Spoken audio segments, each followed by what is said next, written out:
नमस्कार साथियों, मेरा नाम आशुतोष तिवारी है और अगर आप भी टीचिंग एग्जाम्स की प्रिपरेशन कर रहे हैं, शिक्षक बनने का सपना देख रहे हैं, तो आपके लिए एक और बेहतरीन मौका आ चुका है। मौका है असम राज्य से। वहाँ पर आप देखेंगे मेरे पीछे जो आपको दिख रहा है पीडीएफ, यहाँ पर आप देखेंगे कि असम में टीचर वैकेंसीज ओपन हुई हैं लोअर प्राइमरी और अपर प्राइमरी के लिए, ठीक है ना, जिनकी संख्या लगभग 4500 है।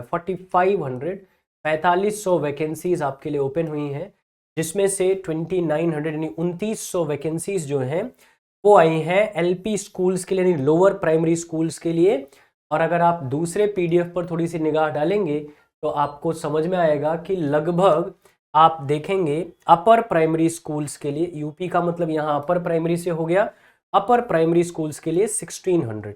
तो टोटल 4500 सीट्स आपकी ओपन हुई हैं for teaching vacancies, teaching job के लिए, जो कि एक अच्छा मौका है। अब ये तो नहीं कह सकते जिस हिसाब से टीचिंग कैंडिडेट्स हैं उनके हिसाब से ये 4500 वैकेंसी ज़्यादा है, लेकिन एटलीस्ट जहाँ कुछ नहीं वहाँ ये बहुत कुछ है, ठीक है ना। तो ये वैकेंसीज आपकी ओपन हुई हैं, आप एक बार एलिजिबिलिटी चेक कर लेंगे। एलिजिबिलिटी में इन्होंने दे रखा है कि सीटेट क्वालिफाई हो या असम टेट आप क्वालिफाई हो, है ना। ए टेट जिसको बोलते हैं, असम टीचर एलिजिबिलिटी टेस्ट, या फिर सी टेट अगर आप क्वालिफाई हैं तो आप एलिजिबल हैं इस वैकेंसी के लिए।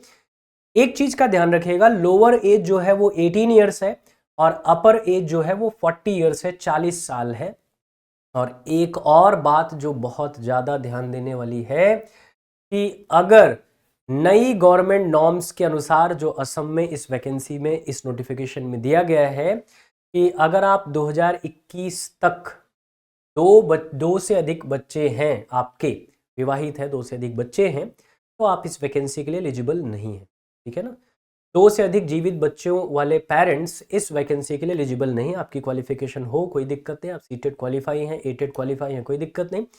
अगर 2 से अधिक जीवित बच्चे हैं तो आप इस वैकेंसी के लिए एलिजिबल नहीं है, ठीक है ना। तो ये भी एक नोटिफिकेशन है इसमें दिया गया है जिसको आप चेक कर लेंगे।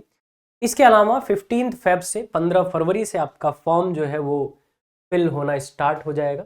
आप देखेंगे 15 फेब से फॉर्म भरने की डेट जो है वो स्टार्ट हो जाएगी। मैं आपको जो जो चीज़ें बता रहा था रिक्रूटमेंट के लिए, यहाँ पे देखिए कोई अगर ए टेट या सी टेट पास है तो वो जा सकता है, ठीक है ना।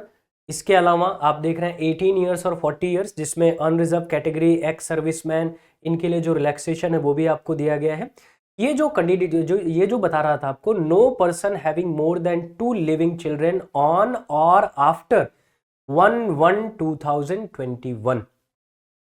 अगर 2 से अधिक जीवित बच्चे हैं तो इस वैकेंसी के लिए आप वो एलिजिबल नहीं होंगे, ठीक है ना। इसके अलावा इन्होंने एक चीज और बता दी, फॉर्म कब से भरा जा रहा है। तो फॉर्म भरा जा रहा है, आप देख लीजिए यहाँ से 10 AM से, कब से, 15 फेब से, और कब तक, 5 PM तक, 31 मार्च तक ये फॉर्म भरा जाएगा। ऑफलाइन फॉर्म नहीं है, ऑनलाइन ही फॉर्म आपको सबमिट करना है। तो आप 31 मार्च से पहले, कल से ये फॉर्म स्टार्ट हो जाएगा भरना। आज 14 है, कल 15 है, कल से ये फॉर्म भरना स्टार्ट हो जाएगा और 31 मार्च तक इसकी डेट है। तो आप अपने कैंडिडेचर को एक बार चेक कर लेंगे। अगर आप एलिजिबल हैं तो जरूर इस मौके का फायदा उठाइए। बाकी सिलेबस क्या रहेगा और बाकी स्ट्रेटजी क्या रहेगी, इस पर आपसे फिर चर्चा करेंगे। एक और वीडियो आपके लिए लेके आएंगे जिस पर ये बहुत सारी जानकारी आपको देंगे और भी जो आपके डाउट्स होंगे उन पर भी चर्चा करेंगे। लेकिन तैयार हो जाइए, अगर आप एलिजिबल हैं तो अपनी एलिजिबिलिटी प्रूव करिए और इस वैकेंसी के लिए जाइए। ढेर सारी शुभकामनाएं।